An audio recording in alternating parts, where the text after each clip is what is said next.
कुछ देरी से आया, लेकिन आप जानते हो नामांकन के बहुत ही सीमित दिन होते हैं और प्रदेश में अलग अलग जगहों पर नामांकन हो रहे थे।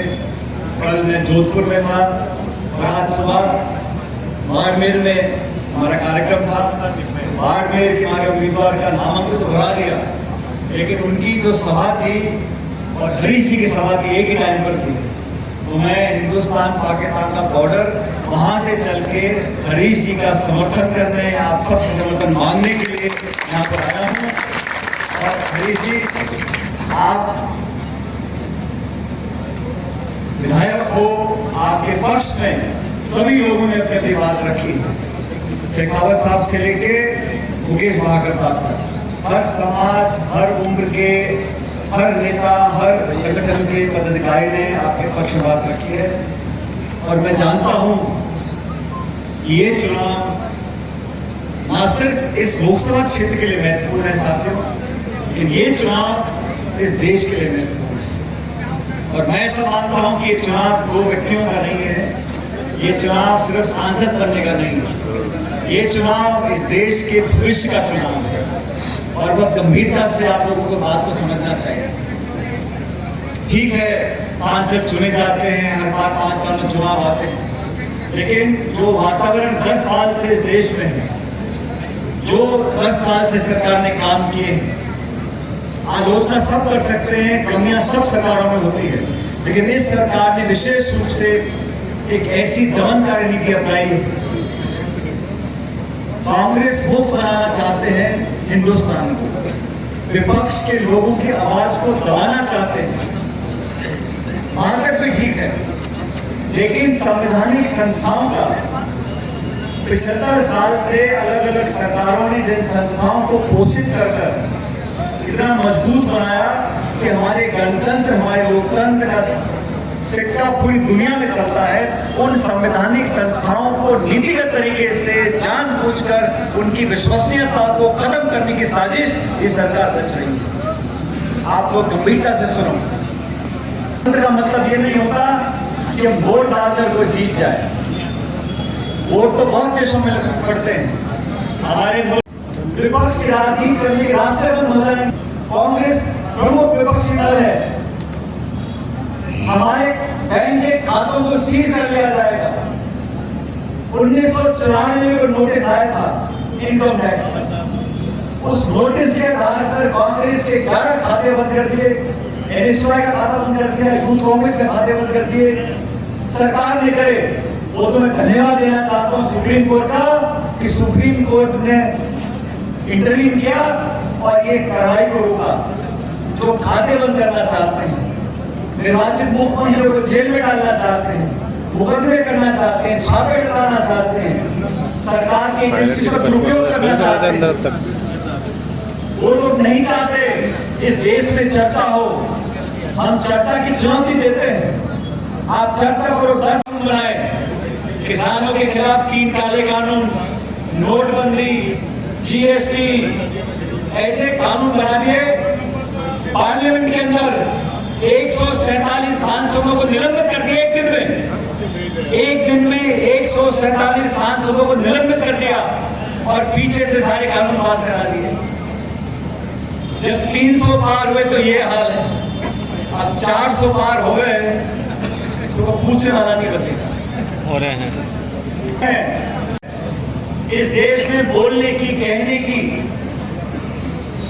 जो आजादी है, संविधान सबको आजादी देता है। 140 करोड़ देश में लोग रहते हैं, सब बराबर के इंसान हैं। मणिपुर में जो घटना हो रही है, हमारी यात्रा मणिपुर में क्यों शुरू करी? हार गई, 2014 में बीजेपी जीत कर गई। अब आप लोग तुलना कर लो विचारधारा की, पृष्ठभूमि की, उम्मीदवार की, सोच, कार्यशैली की। हमारी सरकार थी, हमने कानून बनाए। नरेगा का चुनाव हरीश मीणा जी का चुनाव नहीं है, पूरा हिंदुस्तान देख रहा है कि राजस्थान में क्या होगा और पूरा राजस्थान देख रहा है कि टोंक माधापुर में क्या होगा।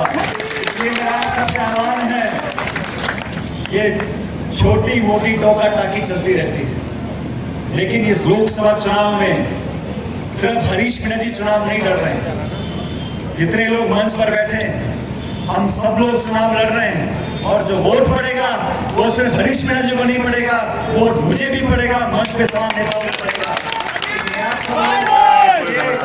जानबूझ के चर्चा करते हैं फलाना उस जाति का है, उस धर्म का है, उस गोत्र का है, उस समाज का है। अरे 20-22 लाख लोग रहते हैं। ऐसा कौन सा समाज है जो दोनों जिलों में नहीं है? सब धर्म के लोग यहाँ पर रहते हैं। जो सांसद बनकर जाएगा वो सबकी सेवा करेगा, लेकिन सेवा करने का भाव होना चाहिए। मुझे फक्र इस बात का है, हरीश मीणा जी विधायक भी रहे, सांसद भी रहे, लेकिन इनके दामन पर कोई छीटा नहीं है, कोई उंगली नहीं उठा सकता कि इनके कार्यकाल में कभी कोई ऐसा काम हो गया हो। इसलिए भाइयों, बहनों और बुजुर्गों, मीडिया के साथियों, कमर कस लो। हर चुनाव चुनौती होती है और हमारे सभी नेता बैठे, रामकेश जी, इंदिरा जी, अशोक बैरवा साहब, पानी सम्राट जी, हमारे मेहमान हैं। आज तो ये माधोपुर से आए। अब इन्होंने ये खुली चुनौती दी है, देखना पड़ेगा जीतने वाला कौन सा जिला होगा।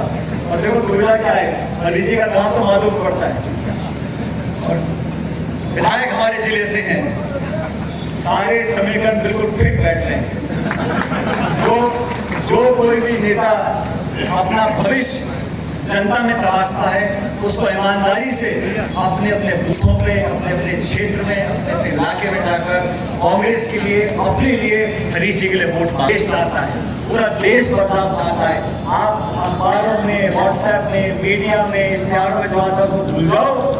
आपको अपने अंतरात्मा में झांक कर पूछो कि 10 सालों में हमको क्या मिला, क्या चला। आप सबको याद होगा ये चंडीगढ़ में चुनाव हुए थे, इस पार्टी की यहाँ पर हुई।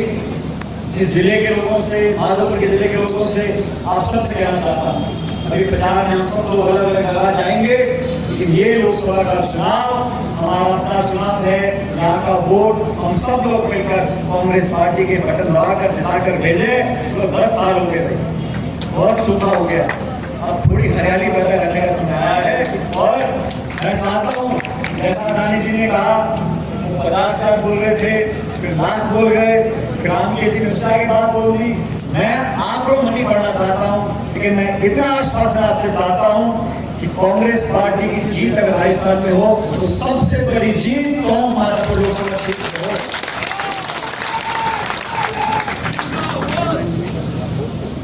मेहनत करनी पड़ेगी। हरी जी भी लगे रहते हैं सुबह शाम घूमने में।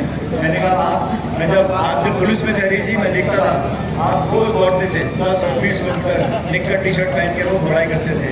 अब ये चुनाव आ गया, आपने जो कसरत करके सेहत बनाई है उसका पूरा उपयोग आपको करना पड़ेगा। कांग्रेस कार्यकर्ताओं के बीच आना पड़ेगा। लेकिन आप चिंता मत करो हरीश मीणा जी, आप जहां नहीं पहुंचोगे वहां सचिन पायलट पहुंचेगा आपके लिए।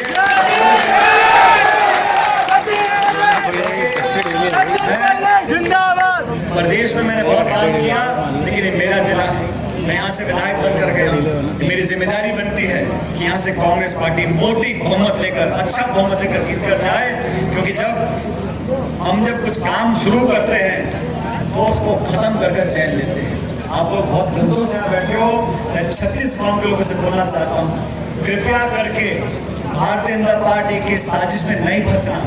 ये तेरी जाति, मेरी जाति, तेरा समाज, मेरा समाज, कृपया करके दो विचारधारा है, एनडीए है, इंडिया अलायंस है, भाजपा है, कांग्रेस है, विकास है, प्रगति है, नौजवान, महिला, बुजुर्ग सबको संवार के आगे चलने की सोच हमारी पार्टी की है। और हिंदू मुसलमान पे, मंदिर मस्जिद पे तेरा मेरा कर झगड़ा कर हिंसा और आक्रमण की राजनीति भारतीय जनता पार्टी की है। इसलिए आप लोगों से मेरा करबद्ध पुनः निवेदन है कि 26 तारीख को ऐसा परिणाम आए कि मुझे खुशी हो कि मैंने आपसे आज